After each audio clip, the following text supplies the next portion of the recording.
이건 불가능합니다. 조작된 영상일 거예요. 방송 직후 1시간 만에 전 세계 SNS 실시간 트렌드 1위. BBC 최고 PD가 서울에서 찍어온 단 13분짜리 영상이 일파만파 퍼지며 지구를 뒤집어놨습니다. 연출한 거 맞지? 불가능해. 이건 판타지야. 미국의 CNN, 일본의 NHK, 프랑스의 르몽드, 세계 각국 언론사들이 직접 검증에 나섰습니다. 서울 청계천 전부 사실이었다. 런던 시장이 긴급 기자회견을 열었고 파리는 즉시 생강 프로젝트를 시작했으며 뉴욕 시장이 직접 서울행 비행기에 올랐습니다. 도대체 서울 청계천에서는 무슨 일이 벌어지고 있는 걸까요? 왜 전 세계가 이 작은 하천에 주목하는 걸까요? 저는 올리비아 체인벌린입니다. BBC에서 15년째 범죄 전문 다큐멘터리를 제작하고 있죠. 멕시코 시날로아 카르텔의 본거지에서 마약왕들을 인터뷰했고 브라질 리우의 파벨라에서 총격전을 취재했습니다. 남아프리카 공화국 요하네스버그의 살인율을 추적했고 온두라스 테구시갈파의 갱단 전쟁을 카메라에 담았죠. 제가 가는 곳마다 경호원이 필수였고 방탄조끼 없이는 한 발자국도 움직일 수 없었습니다. 호텔 창문 밖을 내다보는 것조차 위험했죠. 15년 동안 이런 도시들만 다니다 보니 저는 확고한 신념이 생겼습니다. 인간은 본질적으로 폭력적이고 도시가 클수록 더 위험하다. 그런데 지난 봄 BBC 편집회의에서 흥미로운 주제가 올라왔습니다. 아시아 안전도시의 실체를 파헤쳐보자. 편집장 로버트가 말했죠. 올리비아, 자네가 적임자야. 싱가포르, 도쿄, 서울. 이 도시들이 정말 안전한지 아니면 철저한 감시와 통제로 만들어진 가짜 평화인지 확인해봐. 저는 냉소적으로 웃었습니다. 당연히 후자겠죠. CCTV로 도배하고 시민들을 감시하면 누구나 안전한 척할 수 있으니까요. 그 중에서도 서울을 첫 번째 취재지로 선택한 건 특별한 이유가 있었습니다. 인터넷에서 본 어떤 영상 때문이었죠. 청계천이라는 곳에서 새벽 2시에 젊은 여성이 혼자 달리고 있었습니다. 이어폰을 끼고 핸드폰을 손에 들고 아무런 경계심 없이 말이죠. 댓글들은 하나같이 이게 가능하다니 믿을 수 없다는 반응이었습니다. 저는 확신했습니다. 이건 분명 조작이거나 극도로 통제된 구역일 거라고. 어쩌면 북한처럼 외국인에게만 보여주는 쇼윈도 구역일지도 모른다고 생각했죠. 촬영 파트너는 라파엘 노박이었습니다. 폴란드 출신으로 동유럽 마피아를 10년째 추적하고 있는 베테랑 카메라맨이죠. 라파엘, 서울 청계천이라는 곳 들어봤어? 아, 그 밤에도 안전하다는 판타지 같은 곳. 웃기는 소리지. 바르샤바도 그렇게 홍보하다가 관광객들 털렸잖아. 우리는 장비를 챙기며 농담을 주고받았습니다. CCTV가 몇 대나 있을까? 1000대? 2000대? 경찰이 10m마다 서 있겠지. 시민들 표정이 북한 주민들처럼 경직되어 있을걸? 지난 6월의 어느 날, 우리는 인천공항에 도착했습니다. 입국 심사를 마치고 나오는데 첫 번째 이상한 일이 벌어졌습니다. 공항 안내 직원이 우리에게 다가와 유창한 영어로 물었죠. BBC에서 오셨군요. 취재 도우미가 필요하신가요? 아니요, 괜찮습니다. 저희끼리 할게요. 아, 그럼 혹시 청계천 가실 거면 밤이 더 예쁘니까 꼭 밤에 가보세요. 사람들도 많고 활기차요. 순간 라파엘과 저는 시선을 교환했습니다. 밤에 가라고, 사람이 많다고. 보통 위험한 도시에서는 정반대로 말하는데 그게 안전한가요? 제가 물었습니다. 직원은 의아한 표정을 지었죠. 안전하다니요? 당연히 안전하죠. 청계천인데요. 그 당연이라는 단어가 묘하게 거슬렸습니다. 마치 제가 이상한 질문을 한 것처럼 들렸거든요. 공항에서 호텔까지 택시를 탔습니다. 기사님은 60대 정도로 보였는데 우리가 촬영 장비를 싣는 걸 보더니 물었죠. 방송 촬영하시나 봐요? 어디 가세요? 청계천이요. 밤 풍경을 찍으려고요. 기사님이 백미러로 우리를 보며 웃었습니다. 아이고, 밤에 청계천 가면 사람 너무 많아서 촬영하기 힘드실 텐데. 특히 금요일 밤에는 거의 축제 분위기거든요. 축제요? 밤에요? 그럼요. 버스킹도 하고 플리마켓도 열리고. 아, 새벽에 조깅하는 사람들도 엄청 많아요. 요즘 새벽 러닝이 유행이라서. 라파엘이 폴란드어로 중얼거렸습니다. 저는 못 알아들었지만 아마 미친 거 아니야? 라고 했을 겁니다. 호텔에 도착해서 체크인을 하는데 프런트 직원도 비슷한 말을 했습니다. 청계천 가실 거면 새벽 5시쯤 가보세요. 해 뜨기 전 청계천이 정말 아름다워요. 조깅하는 분들도 많고요. 이쯤 되니 저도 혼란스러웠습니다. 모든 사람이 한 목소리로 밤과 새벽의 청계천을 추천하고 있었거든요. 제가 15년 동안 취재한 그 어떤 도시에서도 이런 일은 없었습니다. 리우에서는 해 지면 절대 나가지 마세요였고, 요하네스버그에서는 호텔 밖으로 나가지 마세요였으며, 시날로아에서는 혼자 다니면 죽어요였거든요. 그날 저녁, 라파엘과 저는 호텔 방에서 작전을 짰습니다. 일단 오늘 밤에 사전 답사를 가자. 장비 없이, 그냥 관광객처럼. 그래.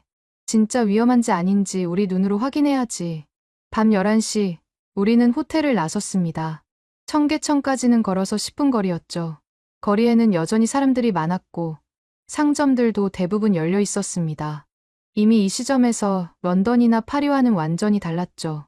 청계천 입구에 도착했을 때, 저는 할 말을 잃었습니다. 밤 11시인데, 정말로 축제 분위기였거든요. 하지만 그것은 시작에 불과했습니다. 진짜 충격은 청계천을 따라 걸으면서 시작됐죠. 청계천을 따라 걷기 시작했습니다. 밤 11시 15분이었죠. 가장 먼저 눈에 들어온 건 유모차를 끌고 나온 젊은 부부였습니다. 아기는 자고 있었고, 부모는 커피를 마시며 담소를 나누고 있었죠. 라파엘, 저거 봐. 밤 11시에 아기를 데리고 나왔어. 런던이었으면 아동학대로 신고당했을 거야. 조금 더 걸으니 놀라운 광경이 펼쳐졌습니다. 벤치마다 사람들이 앉아 있었는데 대부분 혼자였습니다. 책을 읽는 사람, 노트북으로 일하는 사람, 그냥 멍하니 물을 바라보는 사람. 더 충격적인 건 그들의 소지품이었습니다. 핸드백을 옆에 무심하게 놓고 노트북을 벤치에 그대로 두고 화장실을 가는 사람도 있었죠. 저 사람 노트북 두고 갔어. 제가 놀라서 말했습니다. 그런데 주변 사람들은 아무도 신경 쓰지 않았습니다. 5분 후 그 사람이 돌아왔을 때도 노트북은 그대로였죠. 우리는 계속 걸었습니다. 다리 밑을 지나가는데 어둡고 으슥한 곳임에도 불구하고 젊은 여성 둘이 앉아서 치킨을 먹고 있었습니다. 실례합니다. 제가 영어로 말을 걸었죠. 이 시간에 여기 있는 게 안전한가요? 그들 중 한 명이 웃으며 답했습니다. 여기가 어딘데요? 청계천이잖아요. 서울에서 가장 안전한 곳인데. 가장 안전한 곳이라뇨? 네. 항상 사람이 있고 다들 서로 신경 써주거든요. 어제도 제가 지갑을 떨어뜨렸는데 뒤에서 아저씨가 뛰어와서 주고 가셨어요. 라파엘이 카메라가 없는 게 아쉽다는 표정을 지었습니다. 새벽 12시가 넘었는데도 사람들은 계속 나타났습니다. 더 놀라운 건 혼자 조깅하는 여성들이 하나둘 보이기 시작했다는 거죠. 이어폰을 끼고 레깅스에 러닝화 차림으로 아무런 방어 자세 없이 달리고 있었습니다. 저는 그중 한 명을 멈춰 세웠습니다. 30대 초반으로 보이는 여성이었죠. 죄송한데요. 이 시간에 혼자 뛰는 게 무섭지 않으세요? 그녀는 이어폰을 빼며 되물었습니다. 무섭다고요. 왜요? 그러니까 새벽이고 혼자고. 아, 외국분이시구나. 여기는 새벽이 오히려 뛰기 좋아요. 시원하고 사람도 적당히 있고 위험한 일은 한 번도 없었어요. 그녀는 미소 지으며 다시 뛰어갔습니다. 새벽 1시, 우리는 편의점에 들렀습니다. 그런데 입구에 이상한 게 있었죠. 무인 아이스크림 판매되었습니다. 가격표와 현금통만 덩그러니 놓여 있었어요. 이거 진짜야? 라파엘이 믿을 수 없다는 표정으로 물었습니다. 편의점 알바생에게 물어봤더니 이렇게 답했습니다. 네. 다들 알아서 계산하고 가져가세요. 가끔 잔돈이 없으면 다음에 와서 내기도 하고요. 도둑은 없나요? 글쎄요. 제가 일한 지 1년인데 한 번도 못 봤어요. 새벽 2시, 청계천은 여전히 살아 있었습니다. 벤치에서 컵라면을 먹는 직장인들, 자전거를 타는 배달원들, 산책하는 노부부. 가장 인상 깊었던 건 경찰이 단 한 명도 보이지 않았다는 겁니다. 15년 동안 제가 취재한 모든 안전한 도시는 경찰력으로 유지되고 있었거든요. 그런데 여기는 달랐습니다. 새벽 3시, 우리는 호텔로 돌아왔습니다. 라파엘이 말했죠. 올리비아, 우리가 뭘 본 거지? 모르겠어. 하지만 내일 카메라로 전부 담아야 해. 그날 밤, 저는 잠을 이룰 수 없었습니다. 15년간 쌓아온 제 신념이 흔들리고 있었거든요. 인간이 본질적으로 선하다면, 서로를 믿을 수 있다면, 도시가 커도 안전할 수 있다면? 다음 날, 저는 본격적인 촬영을 시작하기로 했습니다. 그리고 더 충격적인 장면들을 목격하게 되죠. 다음 날 새벽 4시 30분, 저는 라파엘과 함께 다시 청계천으로 향했습니다. 이번엔 완전한 촬영 장비를 갖추고요. 진짜 새벽 5시에 사람들이 나올까? 라파엘이 의심스럽게 물었습니다. 청계천에 도착했을 때 우리는 또 한 번 충격을 받았습니다. 새벽 5시인데 이미 수십 명이 조깅을 하고 있었거든요. 그것도 대부분이 여성이었습니다. 20대부터 60대까지 혼자 또는 둘씩 짝을 지어 달리고 있었죠. 저는 50대로 보이는 여성에게 인터뷰를 요청했습니다. 매일 이 시간에 나오세요? 네. 3년째요. 여름엔 4시 반, 겨울엔 5시 반쯤 나와요. 혼자 나오시는 게 불안하지 않으세요? 그녀는 진심으로 의아해하는 표정을 지었습니다. 불안하다니요? 왜요? 여기 청계천인데 오히려 집 앞 골목보다 안전해요. 항상 사람이 있거든요. 새벽인데도요? 새벽이 뭐 어때서요? 저기 보세요. 다들 운동하잖아요. 우리가 서로를 지켜주는 거예요. 그 말이 핵심이었습니다. 우리가 서로를 지켜준다. 라파엘이 카메라를 돌리는 동안 저는 주변을 관찰했습니다. 확실히 뭔가 달랐어요. 사람들이 서로를 의식하지 않으면서도 은연중에 신경 쓰고 있다는 느낌이었죠. 한 젊은 여성이 신발끈을 묶다가 이어폰을 떨어뜨렸는데 지나가던 아저씨가 주워주고 갔습니다. 한 할머니가 물병을 벤치에 놓고 체조를 하는데 아무도 건드리지 않았죠. 새벽 6시가 되자 더 놀라운 광경이 펼쳐졌습니다. 청계천 곳곳에서 단체 운동이 시작된 거예요. 태극권, 에어로빅, 요가. 그런데 특별한 지도자도 없고 회비도 없었습니다. 그냥 자연스럽게 모여서 함께 운동하는 거였죠. 한 태극권 그룹에 70대 할아버지가 계셨는데 외국인인 저를 보더니 손짓으로 함께 하자고 하셨습니다. 저는 못해요. 제가 손사래를 쳤죠. 괜찮아요. 따라하면 돼요. 옆에 아주머니가 영어로 통역해 주셨습니다. 결국 저는 어설프게나마 태극권을 따라했고 모두가 박수를 쳐주었습니다. 라파엘이 나중에 말했죠. 15년 만에 너가 가장 행복해 보였어. 오전 7시 출근 시간이 되자 청계천은 또 다른 모습으로 변했습니다. 정장 차림의 직장인들이 커피를 들고 천천히 걷고 있었습니다. 서두르는 사람이 거의 없었어요. 마치 출근길을 즐기는 것처럼 보였죠. 한 은행원으로 보이는 남성에게 물었습니다. 매일 청계천으로 출근하세요? 네. 일부러 한 정거장 먼저 내려서 걸어요. 하루를 기분 좋게 시작할 수 있거든요. 안전해서요? 안전도 안전인데 그냥 좋아요. 사람들 보면 기분이 좋아지거든요. 오후 3시 학교 시간에 청계천은 또 달랐습니다. 중고등학생들이 335 모여 있었는데 담배 피우는 학생이 단 한 명도 없었습니다. 다들 편의점에서 산 간식을 먹으며 수다를 떨고 있었죠. 한 무리의 여고생들에게 다가갔습니다. 학교 끝나고 여기 자주 와요? 네. 거의 매일이요. 친구들이랑 이야기하기 좋아요. 부모님이 걱정 안 하세요? 왜요? 청계천인데 엄마도 어릴 때 여기서 놀았대요. 저녁 7시 퇴근 시간에 청계천은 활기가 넘쳤습니다. 회사원들이 치킨과 맥주를 들고 나와 벤치에 앉아 있었습니다. 버스킹 공연이 여기저기서 열렸고 사람들은 자연스럽게 모여들었죠. 한 버스커가 기타를 치며 노래를 부르는데 관객 중 한 명이 지갑을 벤치에 놓고 일어나 춤을 추기 시작했습니다. 10분 동안 춤을 추고 돌아왔는데 지갑은 그대로였죠. 밤 9시 가족 단위 방문객이 늘어났습니다. 할머니 할아버지와 손자들, 유모차를 끈 부부들, 강아지를 산책시키는 사람들. 한 할아버지가 손자에게 물장난을 치게 하고 있었는데 손자가 실수로 지나가던 사람에게 물을 튀겼습니다. 죄송합니다. 할아버지가 급히 사과했죠. 그런데 물 맞은 청년이 웃으며 말했습니다. 괜찮아요. 시원하네요. 밤 10시, 11시, 12시. 시간이 지날수록 청계천은 더 안전해 보였습니다. 사람들이 서로를 의식하며 보호하고 있었거든요. 누군가 취해 있으면 주변에서 살피고 혼자 있는 사람이 있으면 은근히 거리를 두고 지켜봤습니다. 새벽 1시, 저는 극단적인 실험을 하기로 했습니다.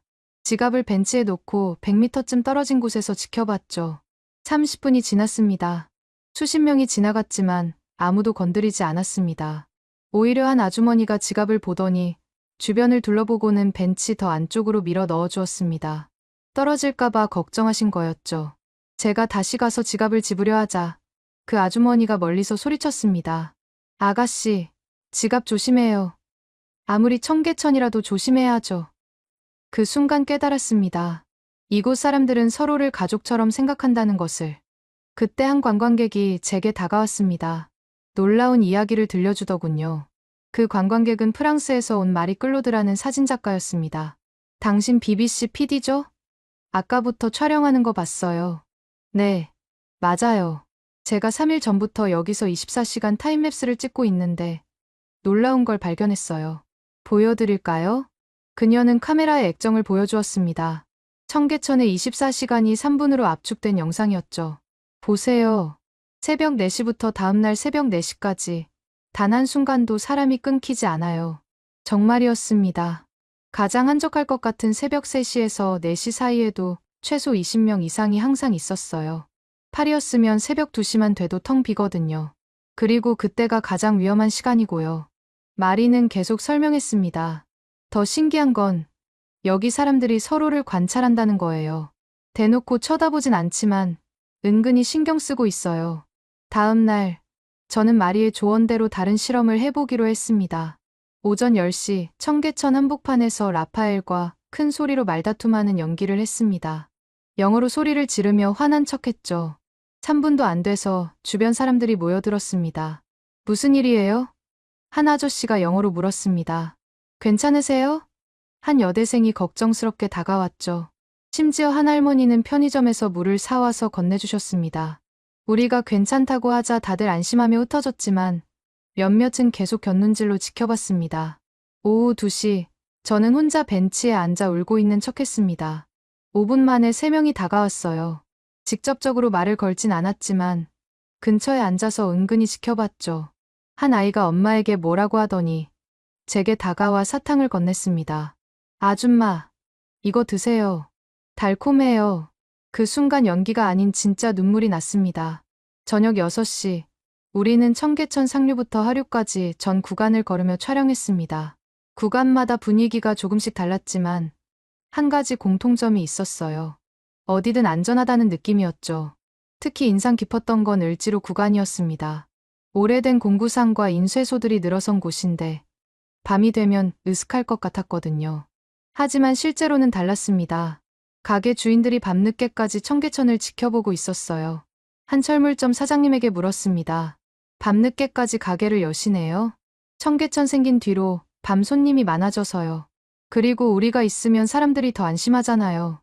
가게 주인들이 일종의 파수꾼 역할을 하는 거네요. 파수꾼이라기보다는 그냥 이웃이죠. 이웃끼리 서로 돌보는 거예요. 밤 8시, 놀라운 장면을 목격했습니다. 한 취객이 벤치에서 자고 있었는데 주변 사람들이 조용히 거리를 두고 앉아 있었어요. 자세히 보니 그를 지키고 있는 거였죠. 1시간쯤 뒤 그가 깨어났을 때 옆자리 아저씨가 물을 건넸습니다. 많이 취하셨네요. 집에 갈 수 있겠어요? 취객이 비틀거리자 2명이 더 다가와 부축했습니다. 택시 타는 것까지 도와주고는 각자 갈 길을 갔죠. 밤 10시 청계천 광장에서 작은 플리마켓이 열렸습니다. 수제 액세서리, 빈티지 옷, 그림 등을 파는 작은 상점들이었죠. 놀라운 건 대부분 무인 판매되었다는 겁니다. 가격표와 계좌번호만 적혀 있고 물건을 가져간 뒤 송금하는 방식이었어요. 한 판매자에게 물었습니다. 도둑은 없나요? 가끔 깜빡하고 안 내는 분들이 있는데 다음에 와서 2배로 내고 가세요. 미안하다면서요. 새벽 12시, 우리는 마지막 실험을 준비했습니다. 라파엘이 8만 원짜리 블루투스 이어폰을 벤치에 두고 화장실에 간 척했죠. 15분 뒤 돌아왔을 때 이어폰은 그대로였습니다. 아니, 정확히는 그대로가 아니었어요. 누군가 이어폰 위에 휴지를 덮어놓았던 겁니다. 아마 이슬에 젖을까봐 그런 것 같았어요. 라파엘이 한숨을 쉬며 말했습니다. 올리비아, 나 폴란드 돌아가면 아무도 안 믿을 거야. 나도 런던 가면 마찬가지야. 그때 또 다른 관광객이 우리에게 흥미로운 제안을 했습니다. 그 관광객은 호주에서 온 잭슨이라는 유튜버였습니다. 나 전 세계 도시에서 지갑 떨어뜨리기 실험을 하고 있어요. 뉴욕에서는 3분 만에 사라졌고 로마에서는 1분이었죠. 서울은 어떨까요? 현금이 얼마나 들어있죠? 300달러. 한국 돈으로 40만 원 정도? 저는 망설였습니다. 하지만 라파엘이 말했죠. 해보자. 진실을 확인하는 거잖아. 다음 날 오후 4시, 청계천에서 가장 붐비는 광통교 근처에서 실험을 시작했습니다. 잭슨이 지갑을 실수로 떨어뜨리고 그냥 걸어갔습니다. 우리는 50m 떨어진 곳에서 촬영했죠. 30초도 안 돼서 한 여성이 지갑을 발견했습니다. 저기요, 저기요. 그녀가 잭슨을 불렀지만 그는 못 들은 척 계속 걸었죠. 그러자 그녀가 뛰기 시작했습니다. 하이힐을 신고 있었는데도 전력 질주했어요. 아저씨, 지갑이요. 결국 100m쯤 달려와서 잭슨의 팔을 잡았습니다. 지갑 떨어뜨리셨어요. 잭슨이 감사 인사를 하며 10,000원을 주려 하자 그녀는 손사래를 쳤습니다. 아니에요. 당연한 거예요. 조심하세요. 두 번째 실험은 저녁 7시. 퇴근 시간이었습니다. 이번엔 제가 직접 해보기로 했죠. 현금 50만 원이 든 지갑을 떨어뜨렸습니다. 이번엔 더 빨랐습니다. 10초 만에 뒤에서 누군가 불렀어요. 아가씨, 지갑. 중년 남성이었는데 지갑을 건네며 이렇게 말했습니다. 현금 맞네요. 조심하셔야죠. 청계천이라도 조심하는 게 좋아요. 세 번째는 밤 10시였습니다. 라파엘이 지갑을 벤치에 놓고 일부러 자리를 떴습니다. 10분 뒤 돌아오기로 했죠. 5분쯤 지났을 때 한 할머니가 지갑을 발견했습니다. 주변을 둘러보더니 지갑을 들고 근처 편의점으로 가셨어요. 우리가 따라가 보니 편의점 알바생에게 맡기고 계셨습니다. 젊은이가 지갑을 놓고 갔어. 찾으러 올 테니 맡아둬. 라파엘이 나타나자 알바생이 반갑게 지갑을 건넸습니다. 할머니가 맡기고 가셨어요. 다행이네요. 네 번째 실험은 새벽 2시. 가장 한적한 시간이었습니다. 이번엔 지갑이 아니라 최신 스마트폰을 떨어뜨렸습니다. 200만 원짜리 아이폰이었죠. 청계천을 걷던 배달 라이더가 발견했습니다. 그는 폰을 들고 한참 고민하더니 경찰서 위치를 검색하기 시작했어요. 우리가 다가가서 제 폰이에요 라고 하자 그는 안도의 한숨을 쉬었습니다. 휴, 다행이다. 경찰서 가려고 했거든요. 새 폰인데 잃어버리면 얼마나 속상하겠어요. 다섯 번째 실험이 가장 극단적이었습니다. 현금 300만 원이 든 봉투를 떨어뜨리고 도망치듯 뛰어갔죠. 저기요. 잠깐만요. 여러 명이 동시에 불렀습니다. 한 청년이 전속력으로 뛰어와 제 앞을 가로막았습니다. 이거 떨어뜨리셨어요. 돈 봉투요. 제가 영어로 내 것 아니에요 라고 하자 그는 당황했습니다. 아니, 그래도 방금 떨어뜨렸잖아요. 결국 주변 사람들이 모여들었고 한 아주머니가 말했습니다. 경찰서 가져가요. 주인 찾아줄 거예요. 그 청년은 정말로 300만 원을 들고 경찰서로 갔습니다. 우리가 나중에 확인해보니 유실물로 등록되어 있었죠. 잭슨이 혀를 찼습니다. 15개국에서 이 실험을 했는데 서울이 유일해요. 100% 돌려주는 도시는. 그날 밤 우리는 청계천 벤치에 앉아 맥주를 마셨습니다. 라파엘이 말했죠. 이제 알겠어. 왜 사람들이 밤에 나오는지. 왜? 안전하니까가 아니라 서로를 믿으니까. 그때 옆 벤치에 앉아있던 한국인 청년이 우리 대화를 듣고 있었나 봅니다. 영어로 말을 걸어왔죠. 그게 바로 청계천의 비밀이에요. 우리가 서로를 지켜주는 거죠. 하지만 이건 시작에 불과했습니다. 진짜 충격은 다음날 벌어졌으니까요. 다음날 새벽 4시, 저는 혼자 청계천을 걸었습니다.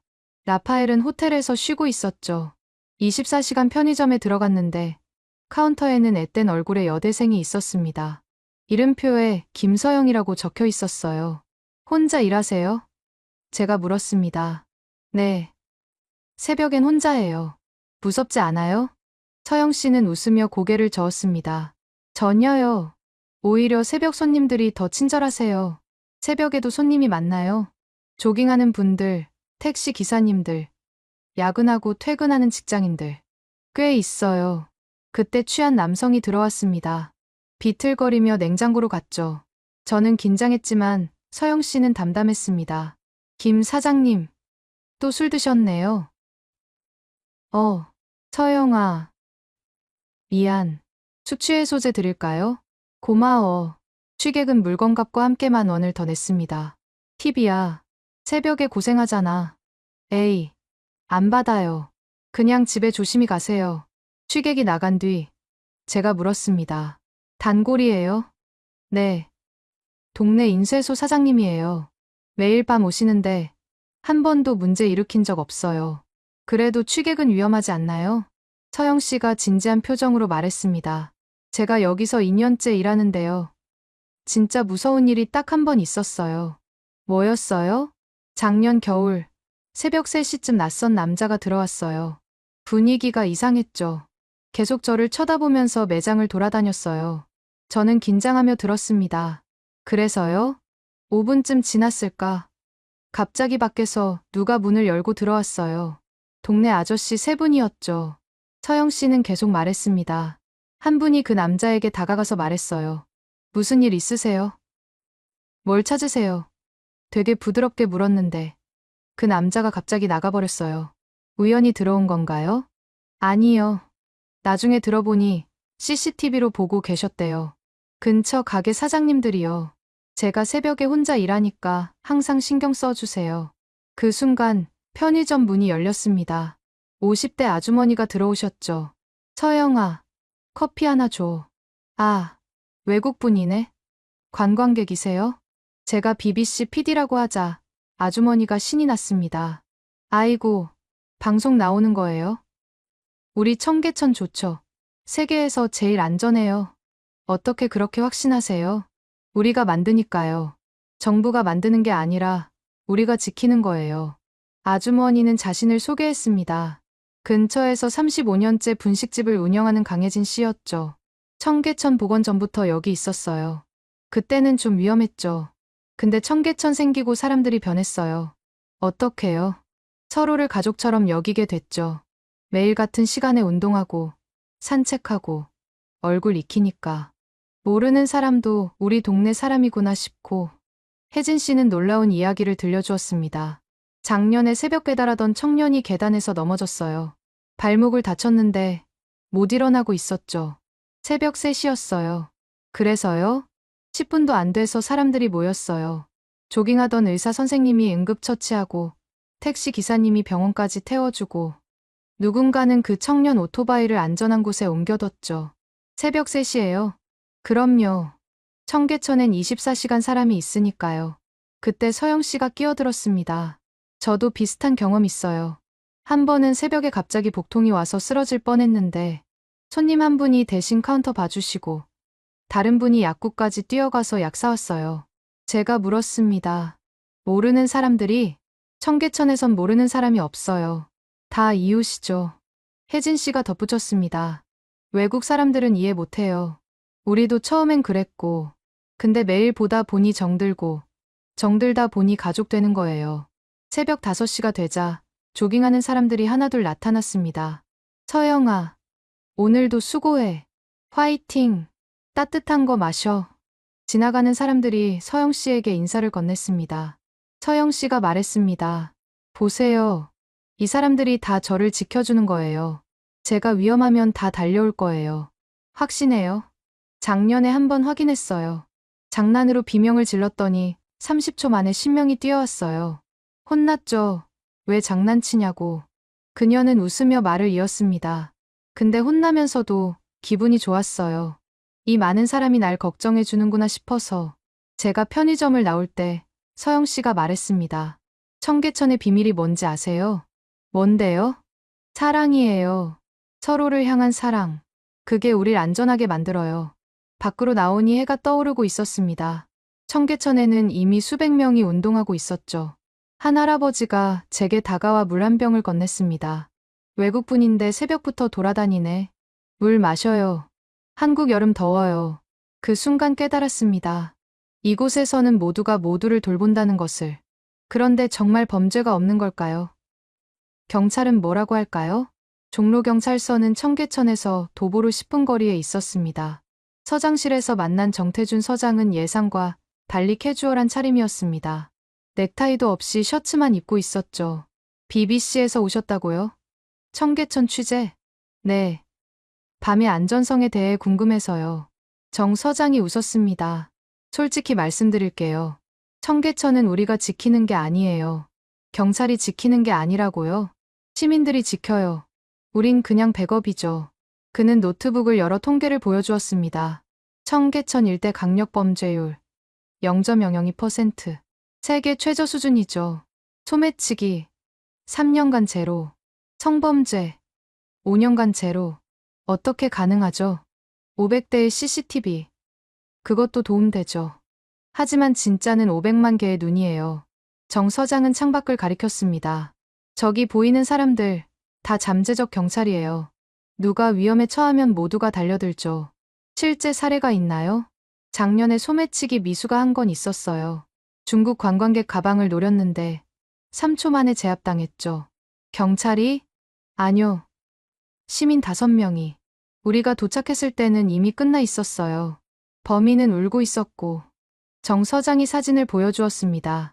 젊은 남성이 시민들에게 둘러싸여 있었죠. 근데 더 놀라운 게 뭔지 아세요?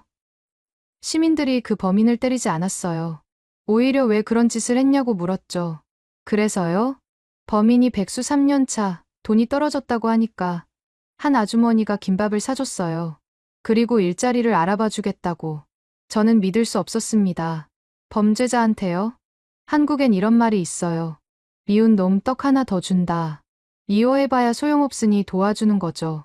정 서장은 계속 설명했습니다. 청계천 자율방범대 아시나요? 60에서 70대 어르신들이 자발적으로 만든 거예요. 매일 밤 순찰하시죠. 무기라도 들고? 아니요. 그냥 손전등이랑 호루라기. 근데 그것만으로도 충분해요. 범죄자들이 제일 무서워하는 게 시선이거든요. 그때 한 경찰관이 들어왔습니다. 서장님, 청계천에서 지갑 습득 신고 들어왔습니다. 또, 오늘만 3번째네. 정 서장이 저를 보며 말했습니다. 이게 우리 일상이에요. 범죄 신고보다 습득물 신고가 100배 많아요. 제가 물었습니다. 청계천이 처음부터 이랬나요? 아니요. 2005년 복원 직후엔 우려가 많았죠. 밤에 위험할 거다. 노숙자가 모일 거다. 그런데 시민들이 바꿨어요. 처음엔 몇몇이 나와서 운동하고 그 모습 보고 더 많이 나오고 사람이 모이니 자연스럽게 안전해졌죠. 정 서장이 일어나며 말했습니다. 함께 나가볼까요? 제가 직접 보여드릴게요. 우리는 청계천으로 갔습니다. 평일 오후 3시, 한적할 시간인데도 사람이 많았죠. 저 할아버지 보이세요? 정 서장이 벤치에 앉은 노인을 가리켰습니다. 전직 육군 대령이세요. 매일 같은 시간에 나와서 4시간씩 앉아 계세요. 왜요? 본인 말로는 보초 서는 거래요. 은퇴 후 할 일 없으니까 청계천 지킨다고. 조금 걸으니 또 다른 할아버지가 있었습니다. 저분은 전직 교장 선생님. 학생들 하교 시간에 맞춰 나오세요. 혹시 탈선할까봐 정말로 지켜보는 거예요? 그럼요. 작년에 학생들 싸움 말리신 적도 있고 가출 청소년 설득해서 집에 보낸 적도 있어요. 우리는 계속 걸었습니다. 정 서장이 곳곳을 설명했죠. 저 카페 사장은 새벽까지 영업하면서 CCTV 역할을 자처해요. 저 편의점은 24시간 비상약을 무료로 나눠줘요. 저 벤치에 앉은 아주머니들, 동네 정보통이에요. 수상한 사람 있으면 바로 신고하죠. 제가 물었습니다. 이 모든 게 자발적이라고요? 네, 정부가 시킨 게 아니에요. 그냥 서로를 위하는 거죠. 그때 한 여성이 정 서장에게 다가왔습니다. 서장님, 어제 그 할머니 찾으셨어요? 아, 네. 무사히 가족 만나셨어요. 신고해 주셔서 감사해요. 여성이 가고 정 서장이 설명했습니다. 치매 할머니가 길을 잃었는데 30분 만에 50명이 나서서 찾았어요. 경찰보다 빨랐죠. 저는 마지막 질문을 했습니다. 이런 게 지속 가능할까요? 정 서장이 확신에 찬 목소리로 답했습니다. 청계천이 증명하고 있잖아요. 20년째. 하지만 가장 큰 시험은 다음날 찾아왔습니다. 다음날, 우리는 극단적인 실험을 하기로 했습니다. BBC 본사의 승인을 받아 연출된 위험 상황을 만들기로 한 거죠. 밤 9시, 청계천 한복판. 라파엘이 취객 연기를 하며 제게 접근했습니다. 큰 소리로 영어를 섞어가며 시비를 걸었죠. Hey, you. 라파엘이 영어로 소리쳤습니다. 왜 쳐다봐? 라는 뜻이었죠. 저는 겁먹은 표정으로 뒤로 물러났습니다. 놀랍게도 10초도 안 돼서 주변 사람들이 움직였습니다. 먼저 20대 남성 둘이 다가왔어요. 저기요. 무슨 일이세요? 라파엘이 계속 큰 소리를 내자 순식간에 5명이 더 모였습니다. 40대 아저씨가 라파엘 앞을 막아섰죠. 어이, 친구. 진정해. 무슨 일인지 모르지만 여자한테 이러면 안 되지. 또 다른 여성이 제게 다가와 팔을 잡았습니다. 괜찮으세요? 경찰 부를까요? 심지어 한 할머니가 라파엘에게 다가가 등을 토닥였습니다. 아이고, 술 많이 드셨네. 이러시면 안 돼요. 라파엘이 당황해서 연기를 멈췄습니다. 그러자 주변 사람들이 하나둘 물러났죠. 한 아저씨가 라파엘에게 물을 건넸습니다. 물 마시고 정신 차려요. 여자친구랑 싸웠어요? 우리는 상황을 설명했습니다. 방송 촬영이라고. 사람들의 반응이 흥미로웠습니다. 아, 그래도 위험한 실험이네요. 진짜 취객이었으면 우리가 더 강하게 나왔을 거예요. 청계천에선 이런 일 용납 안 돼요. 두 번째 실험은 새벽 1시. 이번엔 제가 벤치에 쓰러진 척했습니다. 의식을 잃은 것처럼. 1분도 안 돼서 조깅하던 여성이 멈춰 섰습니다. 저기요. 괜찮으세요? 반응이 없자 그녀는 즉시 전화를 꺼냈죠. 여보세요? 119죠. 청계천에 여자분이 쓰러져 있어요. 동시에 다른 사람들도 모여들었습니다. 한 남성이 제 맥박을 확인했고 누군가는 자기 점퍼를 벗어 덮어주었습니다. 추울 텐데 3분 만에 10명이 모였습니다. 그들은 저를 둘러싸고 보호막을 만들었죠. 제가 일어나서 상황을 설명하자 한 아주머니가 화를 냈습니다. 아이고, 깜짝 놀랐잖아요. 진짜 응급 상황인 줄 알았어요. 하지만 곧 웃으며 말했죠. 그래도 다행이네요. 안 다치셔서. 세 번째 실험이 가장 극단적이었습니다. 새벽 3시, 가장 한적한 시간. 라파엘이 절도범 연기를 했습니다. 제 가방을 낚아채고 도망가는 신용을 했죠. 도둑이야. 제가 소리쳤습니다. 그 순간 놀라운 일이 벌어졌습니다. 세 방향에서 동시에 사람들이 뛰어왔어요. 배달 라이더가 오토바이를 세우고 쫓아왔고 조깅하던 남성이 전력 질주했으며 편의점에서 나온 알바생도 뛰어왔습니다. 라파엘은 20m도 못 가서 포위됐습니다. 야, 거기 서.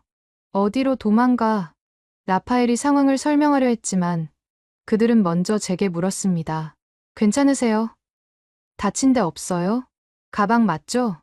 우리가 촬영 중이라고 설명하자 배달 라이더가 한숨을 쉬었습니다. 진짜 심장 떨어질 뻔했네. 청계천에서 도둑질이라니. 조깅하던 남성이 말했습니다. 20년 만에 처음 봐요. 이런 일. 그래서 더 놀랐어요. 그들은 우리를 나무랐습니다. 이런 실험은 위험해요. 진짜 상황이었으면 우리가 다칠 수도 있었어요. 그래도 청계천이 안전하다는 걸 확인하셨죠? 마지막 말을 한 건 편의점 알바생이었습니다. 새벽 4시, 우리는 청계천 벤치에 앉아 있었습니다. 주변엔 여전히 사람들이 있었죠. 새벽 운동을 준비하는 사람들이 하나둘 모이고 있었습니다. 한 할아버지가 우리에게 다가왔습니다. 외국분들이네. 밤새 뭐 하셨어요? 청계천 안전성을 취재하고 있어요. 할아버지가 웃었습니다. 안전성. 그런 거 취재할 게 없어요. 그냥 안전해요. 왜 안전한가요? 할아버지는 잠시 생각하더니 말했습니다. 우리가 서로를 믿으니까. 그리고 그 믿음을 지키려고 노력하니까. 언제부터 이랬어요? 청계천 생기고부터. 아니, 그보다 훨씬 전부터. 한국 사람들은 원래 정이 많아요. 청계천이 그걸 끄집어낸 거죠. 그는 일어나며 덧붙였습니다. 외국 가서 꼭 알려요. 청계천은 기술이 만든 게 아니라 사람이 만든 거라고. 해가 떠오르고 있었습니다. 청계천은 새로운 하루를 시작하고 있었죠. 그날 밤, 저는 런던의 동료들과 화상통화를 했습니다. 믿을 수가 없어. BBC 동료 제레미가 화면 너머에서 고개를 저었습니다. 올리비아, 조작 아니야? 연출한 거지? 저는 그동안 찍은 영상을 실시간으로 공유했습니다. 새벽 3시 여성들의 조깅, 무인 판매대, 지갑 실험, 가짜 위험 상황까지. 10분간 영상을 본 후 화상통화에 참여한 5명의 동료들은 침묵했습니다. 결국 프로듀서 헬렌이 입을 열었죠. 올리비아, 우리가 뭘 놓치고 있는 거지? 무슨 말이야? 런던이 원래 이래야 정상 아니야? 밤에 안전하게 걸을 수 있는 게? 또 다른 동료 사임원이 씁쓸하게 웃었습니다. 우리 딸이 10살인데 혼자 등교를 못 시켜. 100m 거리인데도. 서울은 어때? 제레미가 물었습니다. 초등학생들이 혼자 지하철 타고 학원 다녀. 미쳤군. 헬렌이 한숨을 쉬었습니다. 어제 브릭스턴에서 또 칼부림 있었어. 대낮에. 우리가 정상이 아닌 거 맞지? 저는 라파엘이 찍은 영상을 하나 더 보여줬습니다. 청계천 벤치에서 자고 있는 취객을 시민들이 지키는 장면이었죠. 런던이었으면? 제가 물었습니다. 지갑 없어지고, 휴대폰 없어지고, 신발도 없어졌을걸. 사임원이 답했습니다. 제레미가 갑자기 화를 냈습니다. 대체 뭐가 다른 거야? 같은 인간인데.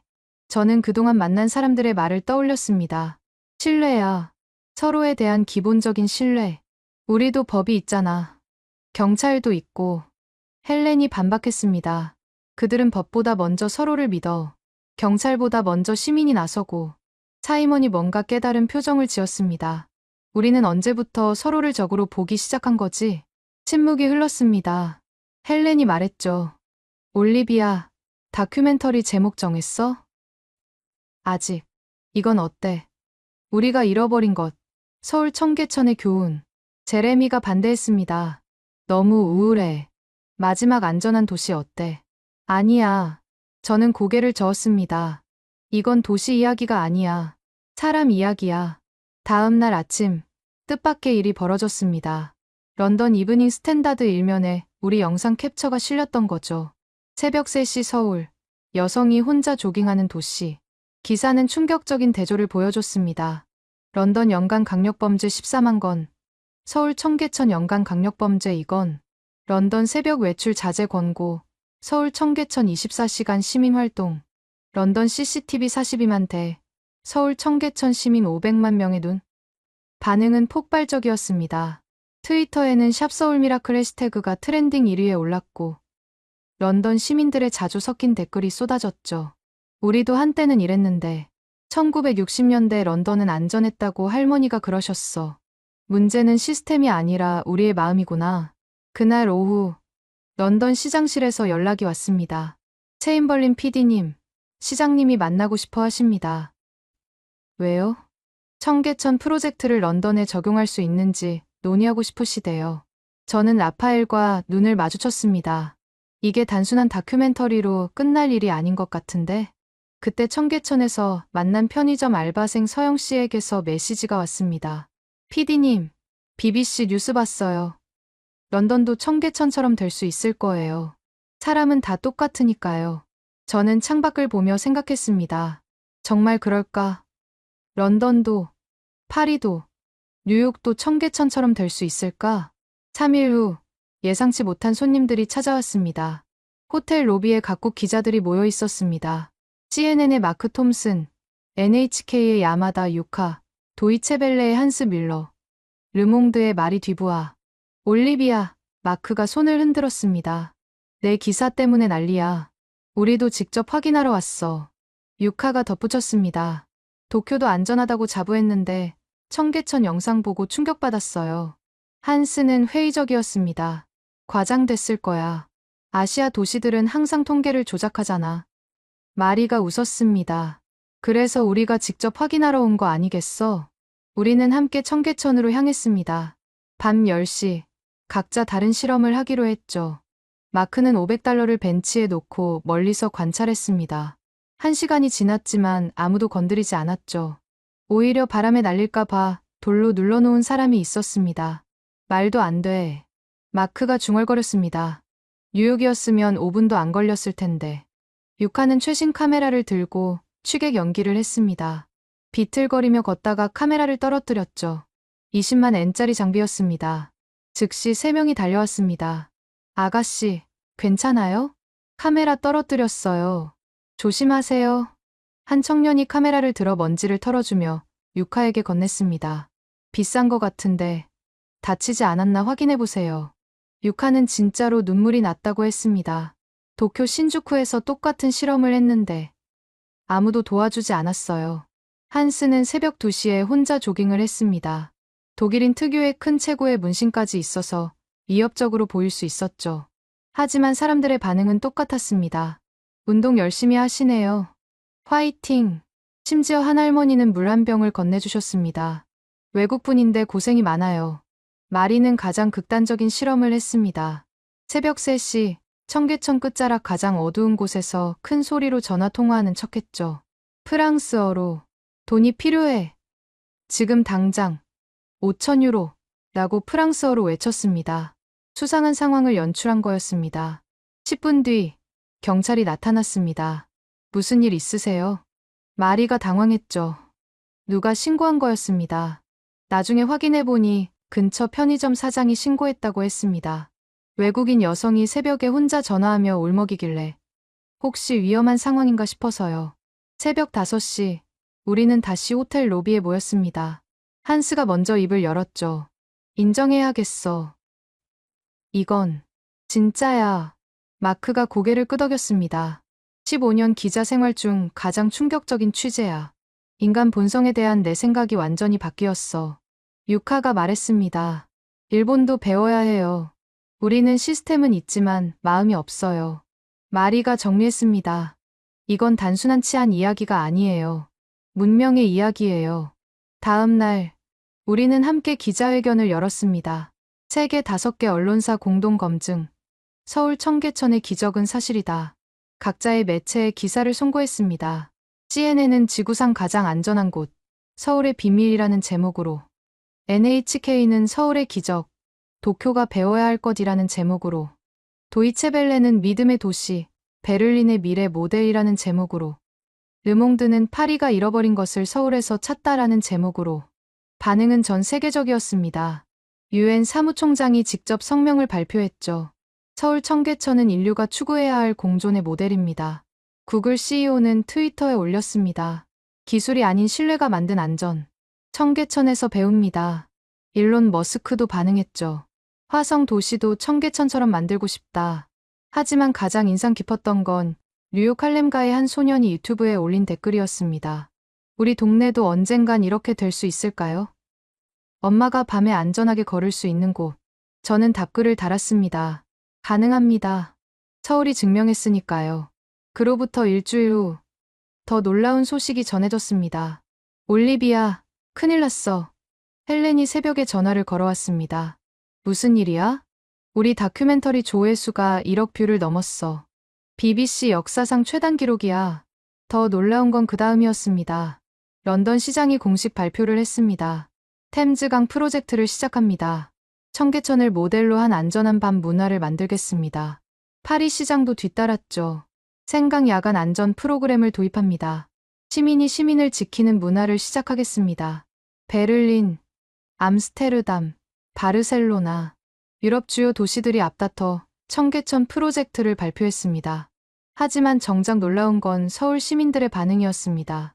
청계천에서 만난 택시 기사 김수찬 씨는 이렇게 말했죠. 우리가 특별한 줄 몰랐어요. 그냥 당연한 건데, 분식집 사장 강혜진 씨도 비슷했습니다. 외국은 원래 그런가 보다 했죠. 밤에 못 나간다는 게 이해가 안 갔어요. 서울시청에서 만난 도시계획과 박 과장은 흥미로운 이야기를 들려줬습니다. 사실 청계천 복원할 때 안전 문제로 반대가 많았어요. 밤에 우범지대가 될 거라고. 그런데 정반대가 됐네요. 시민들이 만든 거예요. 우리는 공간만 제공했을 뿐. 2주 후 청계천 순례가 시작됐습니다.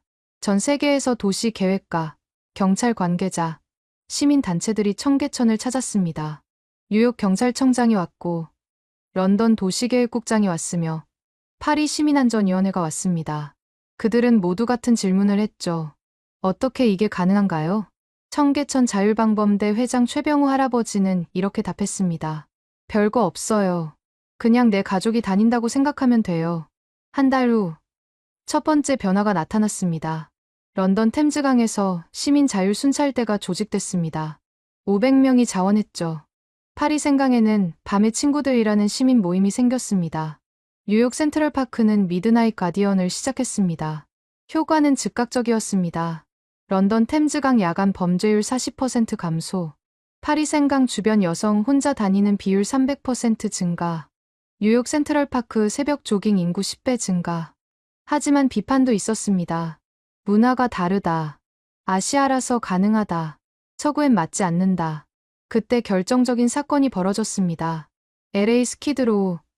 미국 최악의 우범지대에서 한인타운 주민들이 리틀 청계천 프로젝트를 시작한 거죠. 매일 밤 10명씩 조를 짜서 순찰했습니다. 노숙자들에게 음식을 나눠주고 대화를 나눴죠. 3개월 후 기적이 일어났습니다. 스키드로우 한 블록의 범죄율이 제로가 된 겁니다. 노숙자 존이 인터뷰에서 말했습니다. 처음엔 감시하는 줄 알았어요. 근데 진짜로 우릴 걱정해주더군요. 그래서 우리도 그들을 지켜주기로 했어요. 이 소식이 전해지자 전 세계가 다시 한번 충격에 빠졌습니다.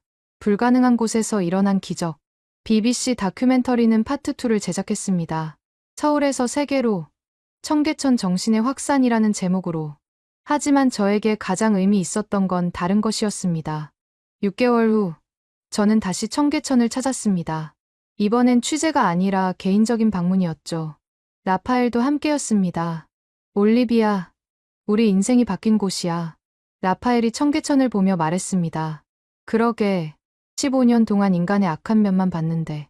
새벽 5시, 우리는 청계천을 따라 걸었습니다. 여전히 사람들이 조깅하고 있었고, 여전히 서로에게 인사를 건넸습니다. 편의점에서 만난 서영 씨가 반갑게 인사했죠. PD님, 다시 오셨네요. 네. 보고 싶었어요. 여기가 런던도 많이 바뀌었다면서요? 조금씩요. 청계천처럼 되려면 멀었지만 서영 씨가 커피를 건네며 말했습니다. 금방이에요. 사람 마음은 다 똑같으니까. 우리는 벤치에 앉아 해돋이를 봤습니다. 한 할아버지가 다가와 말을 걸었죠. 청계천 자율방범대 최병우 회장이었습니다. 또 오셨네? 이제 청계천 홍보대사 해야겠어요. 할아버지, 한 가지 묻고 싶은 게 있어요. 뭔데? 왜 이렇게 하세요? 보상도 없는데. 할아버지는 잠시 생각하더니 말했습니다. 6.25 전쟁 때 내가 5살이었어요. 피난 가는 길에 부모님을 잃었죠. 그때 모르는 사람들이 날 먹이고 재워줬어요. 그는 청계천을 바라보며 계속했습니다. 그 은혜를 어떻게 갚나 했는데 이제야 갚는 거예요. 이 청계천을 지키면서 라파엘이 물었습니다. 후회 없으세요? 왜 후회해? 매일 밤 여기 나오면 행복한데 사람들이 안전하게 다니는 거 보면 뿌듯하고. 그때 조깅하던 젊은 여성이 지나가며 인사했습니다. 할아버지, 오늘도 일찍 나오셨네요. 그럼 네가 안전하게 뛰어야지. 여성이 지나간 후 할아버지가 말했습니다. 저 아가씨, 매일 새벽에 뛰어요. 간호사인데 야간 근무 끝나고 운동한대. 처음엔 무서웠는데 이제는 안심한대요. 저는 깨달았습니다. 청계천의 기적은 거창한 게 아니었다는 걸. 그저 서로를 가족처럼 여기는 마음. 그것이 전부였다는 걸. 런던으로 돌아온 후 저는 템즈강 프로젝트에 참여했습니다. 매주 금요일 밤 시민 순찰대와 함께 템즈강을 걷습니다. 아직 청계천처럼 되려면 멀었지만 변화는 시작됐습니다. 한 번은 한 할머니가 밤 9시에 템즈강을 산책하고 있었습니다. 할머니, 무섭지 않으세요? 처음엔 무서웠지. 근데 이제는 여러분이 있잖아요.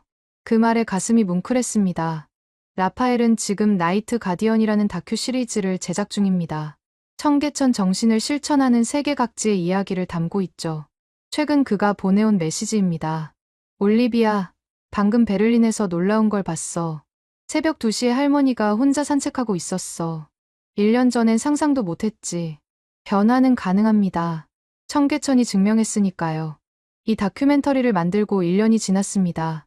전 세계 200개 도시에서 청계천 프로젝트가 진행 중입니다. 어떤 곳은 성공했고, 어떤 곳은 실패했습니다. 하지만 모두가 한 가지는 배웠죠. 안전은 기술이 아니라 마음에서 시작된다는 것을. 서울의 한 시민이 제게 보낸 메일이 있습니다. 우리도 처음엔 두려웠어요. 하지만 누군가 먼저 시작했고, 그 용기가 전염됐어요.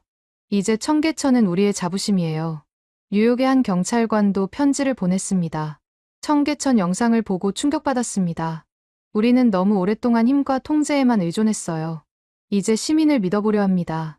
파리의 한 학생은 이렇게 썼습니다. 생강에서 처음으로 밤에 친구들과 피크닉을 했어요. 청계천처럼요. 무서웠지만 주변 어른들이 지켜봐 주셨어요. 가장 기억에 남는 건 런던의 한 아이 엄마 이야기입니다. 딸이 이제 혼자 학교에 가요. 100m지만 큰 진전이에요. 이웃들이 모두 지켜봐 주거든요. 청계천은 이제 단순한 장소가 아닙니다.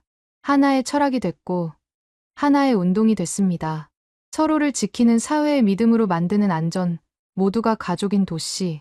물론 비판도 있습니다. 한국이라서 가능하다. 작은 지역이라 가능하다. 일시적 현상일 뿐이다. 하지만 저는 믿습니다. 인간의 본성은 선하다는 것을. 서로를 지키려는 마음은 보편적이라는 것을. 작은 변화가 큰 물결이 될 수 있다는 것을. 당신의 도시는 어떤가요? 밤에 안전하게 걸을 수 있나요? 아이들이 혼자 다닐 수 있나요? 서로를 믿을 수 있나요? 만약 아니라면 청계천을 기억하세요. 천만 도시 서울의 한복판에서 매일 밤 기적이 일어나고 있다는 것을. 그리고 그 기적을 만드는 건 평범한 시민들이라는 것을. 할머니가 김밥을 사주고, 청년이 길을 알려주고, 아저씨가 물을 건네는 그런 작은 친절이 모여 세상에서 가장 안전한 곳을 만들었다는 것을. 당신의 도시도 청계천이 될 수 있습니다. 단지 시작이 필요할 뿐입니다. 누군가의 첫걸음이, 누군가의 용기가, 누군가의 믿음이. 그것이 바로 제가 청계천에서 배운 가장 큰 교훈입니다. 안전은 만드는 것이 아니라 함께 지키는 것이라는 걸. 지금까지 BBC PD가 서울 청계천에서 경험한 충격적인 이야기였습니다. 여러분의 도시도 청계천처럼 안전해질 수 있도록 이 이야기를 널리 공유해주세요. 작은 믿음이 큰 변화를 만듭니다. 구독과 좋아요도 부탁드립니다. 지금까지 코리아 원더풀이었습니다. 감사합니다. 감사합니다. 감사합니다. 감사합니다. 감사합니다.